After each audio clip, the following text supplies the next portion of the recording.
बखान क्या करूं तेरी राखों के ढेर का, चपटी भभूत में है खजाना कुबेर का। एक चपटी भभूतिनी अंदर वैकुंठनो खजानो तोड़ाई जतो होय अने छता ए पल्लू ऊंचू न थतुं होय तो शिवजीनी पासे खजानो केटलो अने बधु होवा छता स्वयं महेश स्वसुरो नगेश सखा धनेश स्तनयोर्गणेश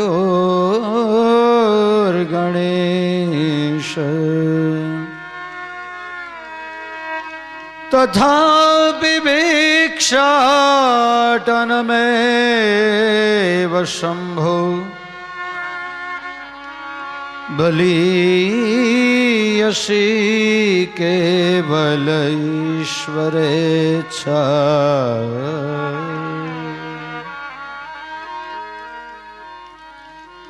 स्वयं महेश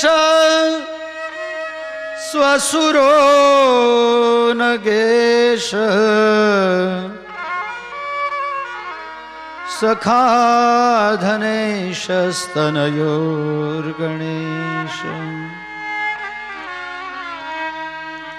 तथापि भिक्षाटनमेव शंभो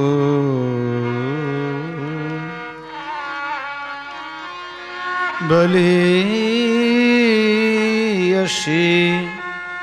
केवल ईश्वरेच्छा।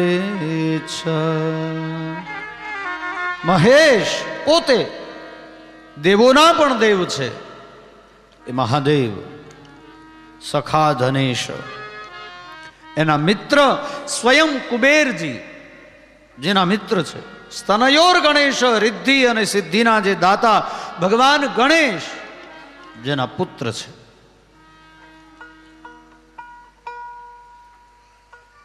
सखा धनेश स्तनयोर गणेश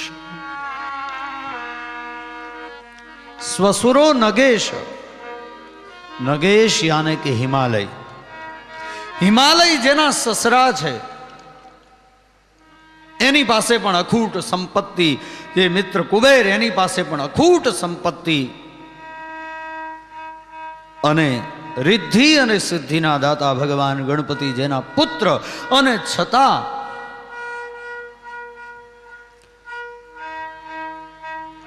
तथापि भिक्षाटनमेव शंभो बलीयसी केवल ईश्वरेच्छा। अने छता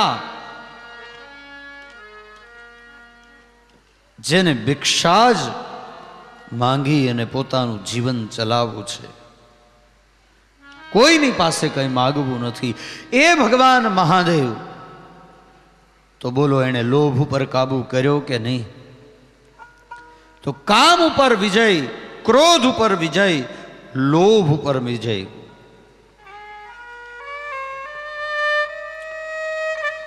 मोह पर विजय भगवान विष्णु मोहिनी ना रूप में मोहिनी नु रूप धारण करी अने आगा तो पण भगवान शिव एना उपर मोहित न थया पण समझी गया कि आ तो भगवान विष्णु छे। मोह पर विजय मद यानी के अभिमान पर विजय जारे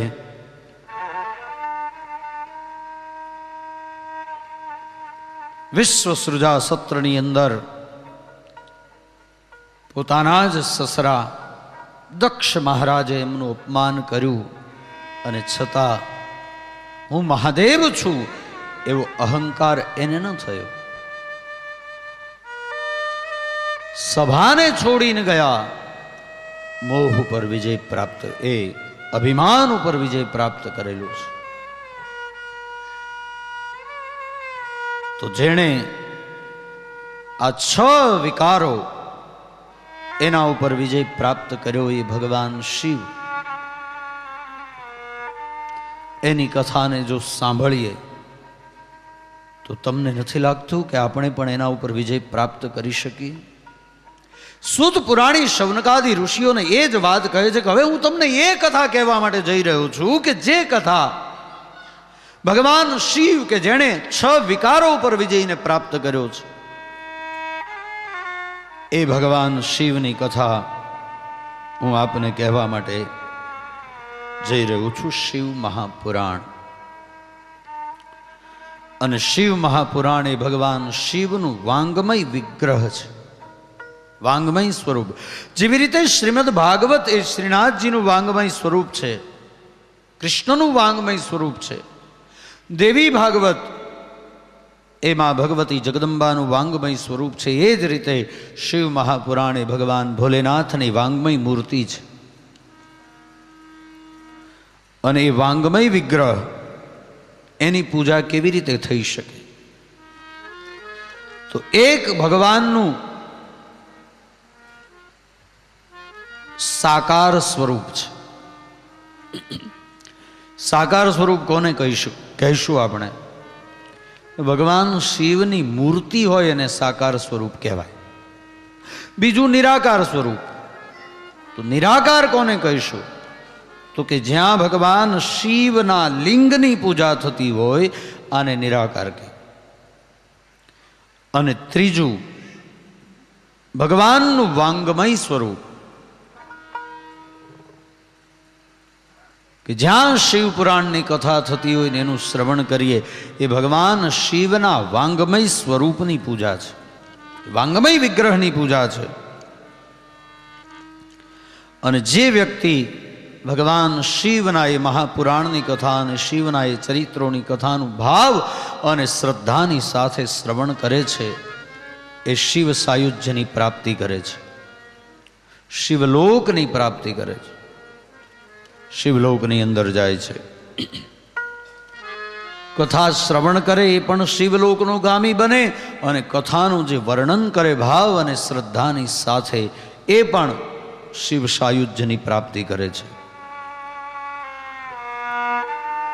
આખું શિવ પુરાણ કદાચ મારીને તમારી પાસે રોજ વાંચવાનો સમય ન હોય તો રોજ એક એક અધ્યાયનું પઠન કરવામાં આવે અથવા તો શ્રવણ કરવામાં આવે તો પણ ભગવાન શિવના લોકની પ્રાપ્તિ થાય છે. એમાં કોઈ જ શંકાને સ્થાન નથી. શિવ પુરાણની અંદર 7 સંહિતાઓ એનું વર્ણન કરવામાં આવ્યું છે અને 7 સંહિતાઓનું બનેલું એ શિવ પુરાણ. સૌથી પહેલા શિવ પુરાણ ભગવાન શિવજીના શિવ પુરાણની મહત્તાનું દર્શન કરાયું, એનું મહાત્મ્ય કહ્યું છે. કોઈ પણ ગ્રંથની અંદર સૌથી પહેલા એની મહત્તાનું દર્શન કરાવવામાં આવે છે. કારણ કે જ્યાં સુધી એની મહત્તાને હું ને તમે સમજી શકતા નથી ત્યાં સુધી એ કથાનું શ્રવણ કરવું એ આપણા માટે વ્યર્થ છે. જ્યાં સુધી એની મહત્તા શું છે, આ શિવ પુરાણની શક્તિ શું છે એ જ્યાં સુધી આપણે સમજી ન શકીએ ત્યાં સુધી શિવજીની કથાને સાંભળવી વ્યર્થ છે. તો એ શિવ પુરાણની કથાની મહત્તાનું દર્શન કરાયું છે. શૌનકાદી ઋષિ પ્રશ્ન કરે છે સુત પુરાણીને, એક મહારાજ આપ ધન્ય છો, 18 પુરાણના જ્ઞાતા છો. આપના ગુરુદેવ વ્યાસજી આપને 18 પુરાણ શીખવ્યા અને 18 પુરાણોનું આપનામાં જ્ઞાન છે. તો કળિયુગની અંદર કામનાની પૂર્તિ કરનારું અથવા તો મોક્ષ આપનારું એ શિવ પુરાણની મહાકથા એનું આપ શ્રવણ કરાવો. અને એ કથાને સંભળાવી આ 88,000 જે ઋષિગણો છે એને આપ કૃતાર્થ કરો. નૈમિષારણ્ય નામના તીર્થક્ષેત્રની અંદર કથા ચાલી રહી છે. જુઓ, બધી જ કથાઓ નૈમિષારણ્ય નામના તીર્થક્ષેત્રમાં થઈ. ભાગવતજીની અંદર પણ પહેલો શ્લોક, નૈમિષે નૈમિષ ક્ષેત્રે ઋષય સૌનકાદય સત્રમ સ્વર્ગાય લોકાય પપ્રચુરિદમાદરા. તો શ્રીમદ ભાગવતની કથા પણ નૈમિષારણ્ય ક્ષેત્રની અંદર થઈ. ભગવાન સત્યનારાયણની કથા તમે સાંભળો તો એમાં પણ સૌથી પહેલો શ્લોક, એકદા નૈમિષારણ્યે ઋષય સૌનકાદય પ્રપચ્છુર્મુનય સર્વે સુતમ પૌરાણિકમ ખલુ.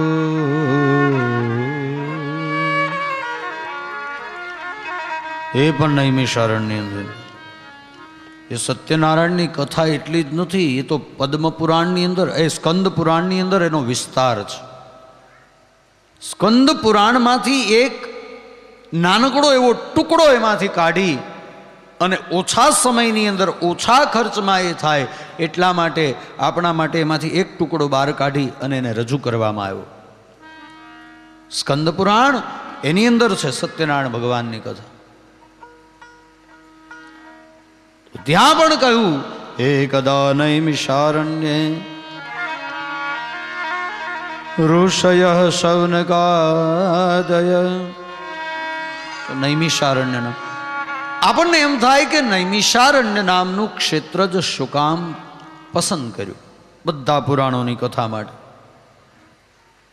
તો એની પાછળનું અતિ મહત્વનું કારણ કે જ્યારે જ્યારે આવી રીતના ક્યાંય સત્સંગ થતો હતો ત્યારે બે પ્રકારના શત્રુઓ ઋષિઓને અને આ જીવને સતાવતા હતા. બે પ્રકારના શત્રુઓ. એક તો મારીને તમારી અંદર બેઠેલા, હમણાં જે મેં જેની ચર્ચા કરી, કામ, ક્રોધ, લોભ, મોહ, મદ, મત્સર, એ શત્રુઓ એક તો હેરાન કરે, અને બીજા બાહ્ય અસુરો પરેશાન કરે. ભગવાનની કથા જ્યારે કરે ત્યારે અસુરો આવીને હેરાન કરતા ઋષિઓને. ખૂબ ત્રાસ થયો એટલે બધા જ ઋષિઓ ગયા છે ભગવાનની પાસે અને ભગવાનને કહ્યું, પ્રભુ કંઈક એવો માર્ગ બતાવો કે જ્યાં અમારા આંતરિક અને બાહ્ય આ બેમાંથી એકેય શત્રુ અમને હેરાન ન કરે અને અમે આરામથી સત્સંગ કરી શકીએ.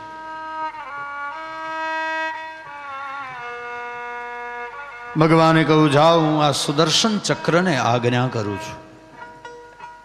એ સુદર્શન ચક્રની જે ધાર છે એ જ્યાં અટકે ત્યાં તમારે રોકાઈ જવા. એટલે એક તો એ સુદર્શન ચક્રની ચર્ચા છે, અને બીજું એક ચક્ર મારી અને તમારી અંદર ચક્ર છે જેનું નામ છે મનોમય ચક્ર. અને મોટા ભાગે આવું બનતું હોય, આપણે કથામાં બેઠા હોય પણ આ મન છે ને એનું કાંઈ ઠેકાણું નહીં. એ બીજે ગમે ત્યાં બહાર ભટકતું હોય. અને આપણી તકલીફ જ એ છે કે આપણે કથામાં બેઠા હોઈએ પણ કથા આપણામાં બેસતી નથી. શું કામ? તો કે આપણું મન બહાર ભટકે છે. અને જ્યાં સુધી મારું અને તમારું મન બહાર ભટકશે ત્યાં સુધી કથા આપણામાં બેસશે નહીં. એટલે કથાને બેસાડવા માટે પહેલા તો મારું અને તમારું જે મનોમય ચક્ર છે એને સ્થિર કરવાની જરૂર છે. ભગવાને કહ્યું, જાઓ, આ સુદર્શન ચક્રને આજ્ઞા કરું છું, એ જ્યાં સ્થિર થાય ત્યાં અટકી જજો. અને એવા ક્ષેત્રની અંદર એ ચક્ર સ્થિર થયું કે જ્યાં મનનું ચક્ર પણ સ્થિર થઈ જાય. મારું અને તમારું જે મનોમય ચક્ર છે એ પણ ત્યાં સ્થિર થઈ જાય. આજે પણ ત્યાં આની અનુભૂતિ થાય છે. એ ક્ષેત્રની અંદર અનુકૂળતા હોય ક્યારેક અનુભૂતિ કરજો. આજે પણ આ અનુભૂતિ ત્યાં થાય છે. મનોમય ચક્ર ત્યાં જઈએ એટલે સ્થિર થઈ જાય. ભટકવાનું બંધ કરે. તો એ ચક્રની નિમી યાને કે ધાર, એ ધાર એ ક્ષેત્રની અંદર અટકી એટલે એનું નામ પડ્યું છે નૈમિષારણ્ય. અરણ્ય તો હતું અને ચક્રની નિમી જ્યાં અટકી એટલે નિમિષારણ્ય થયું ને એમાંથી નૈમિષારણ્ય થયું. કે જ્યાં ગયા પછી મારું અને તમારું મનોમય ચક્ર પણ ફરતું બંધ થઈ જાય અને ભગવાનમાં એકાગ્રતા સધાય. તો એ નૈમિષારણ્ય ક્ષેત્ર. અને એનો અર્થ ઋષિઓએ કર્યો છે કે ન નિમિષ ક્ષણમ વ્યર્થમ ગત સ નૈમિષારણ્ય. જ્યાં એક ક્ષણ પણ વ્યર્થ જતી નથી. ન નિમિષ ક્ષણમ. નિમિષ એટલે હું ને તમે આંખ બંધ કરી અને આમ ખોલીએ એને એક નિમિષ કહેવાય. કેટલો સમય કહેવાય એને? ક્ષણ. એક સેકન્ડ કરતા પણ ઓછો સમય. આંખ બંધ કરી અને ખોલીએ, પલકારા મારીએ છીએ ને થોડી થોડી વારે, એને નિમિ કહેવામાં આવે. અને એટલો સમય પણ જ્યાં વ્યર્થ જતો નથી અને કેવળ સત્સંગ થાય છે એનું નામ છે નૈમિષારણ્ય.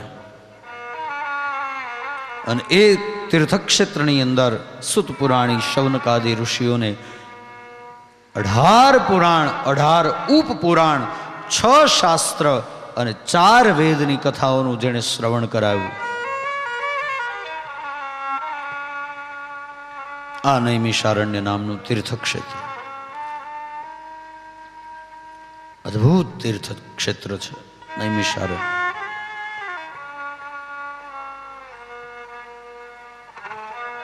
તો ત્યાં નૈમિષારણ્ય નામના તીર્થક્ષેત્રની અંદર 88,000 ઋષિ મુનિઓ અને સુત પુરાણી કથા કહે. વિચાર કરો, ત્યારે સાઉન્ડ સિસ્ટમનો જમાનો નહોતો.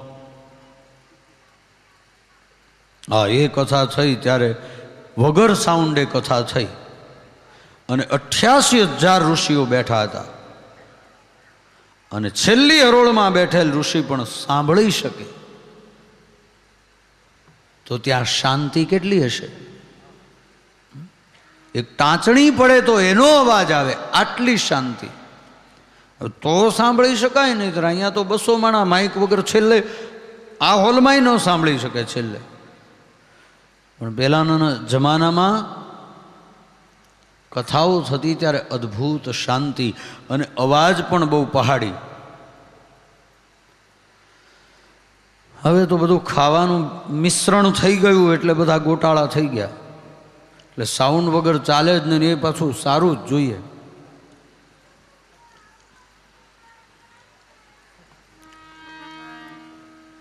તો એ 88,000 ઋષિ મુનિઓને સુત પુરાણી કહે છે કે ઋષિઓ, હવે હું તમને શિવ મહાપુરાણની કથા સંભળાવવા માટે જઈ રહ્યો છું. જે કામ, ક્રોધ, લોભ, મોહ, મદ, મત્સર આ ષડ વિકારોને નિવૃત્ત કરે છે, એને શાંત કરે છે અને મને તમને ભગવાન શિવનું સાયુજ્ય પ્રાપ્ત કરાવે એ કથા હવે હું તમને એનું મહત્વ સૌથી પહેલાં તો સમજાવું છું કે શિવ પુરાણની મહત્તા શું છે. એ મહત્તાનું દર્શન કરાવતા કહે છે કે ઘણા સમય પહેલાની વાત છે. સુત પુરાણી શૌનકાદિ ઋષિઓ કે એક કિરાતોનું નગર અને એ નગરની અંદર એક બ્રાહ્મણ રહે. બ્રાહ્મણની ચર્ચા કરી. અત્યંત દુર્બળ અને અત્યંત દરિદ્ર. એટલું જ નહીં, ન પૂજા પાઠ કરે, ન સંધ્યા સાધના કરે, ન ધ્યાન ધારણા કરે. રસોને વેચનારો, રસ વેચવાનો અધિકાર બ્રાહ્મણને નથી, પણ આ રસોને વેચે અને વૈદિક ધર્મથી બિલકુલ વિમુખ. જેને વેદનું જ્ઞાન નહીં. આવો એક બ્રાહ્મણ પોતાના કર્મોથી ભ્રષ્ટ થયેલો અને ગણિકાઓનો ગામી હતો, જેનું નામ હતું દેવરાજ. અને દેવરાજ એટલો બધો પાપી, એ દુષ્ટ, શુદ્રોની સાથે રહી અને વ્યાપાર કરનારો હતો અને સંપૂર્ણ વ્યભિચારી જીવન જીવતો હતો. એક દિવસ ફરતા ફરતા દેવયોગે કરી અને જુસી પ્રયાગ નામના ક્ષેત્રની અંદર એ જઈ પહોંચ્યો. શિવ મંદિરમાં જઈ અને એણે પોતાના ધામા નાખ્યા છે ત્યાં રહેવા લાગ્યો. એમાં એક વખત એ શિવ મંદિરની અંદર ભગવાન શિવની શિવ મહાપુરાણની કથાનો પ્રારંભ થયો. એક ઋષિ એ કથાનું શ્રવણ કરાવે. પેલો દેવરાજ નામનો બ્રાહ્મણ આવી અને એક ખૂણામાં પડ્યો છે અને મંદિરમાં આવ્યા પછી એને તાવ આવ્યો, બીમાર પડ્યો. બીમાર પડ્યો એટલે હલી ચલી શકે એમ ન હતો. એમાં કથાનો પ્રારંભ થયો અને જાણીએ અજાણે, ઈચ્છા નહોતી. કેમ? તો કે પાપ વૃત્તિઓ એને ઘેરી વળી હતી અને સદૈવ જે પાપમાં રહેતો હોય ને એને જલ્દી લગાવ ભગવાન પ્રત્યે થાય નહીં.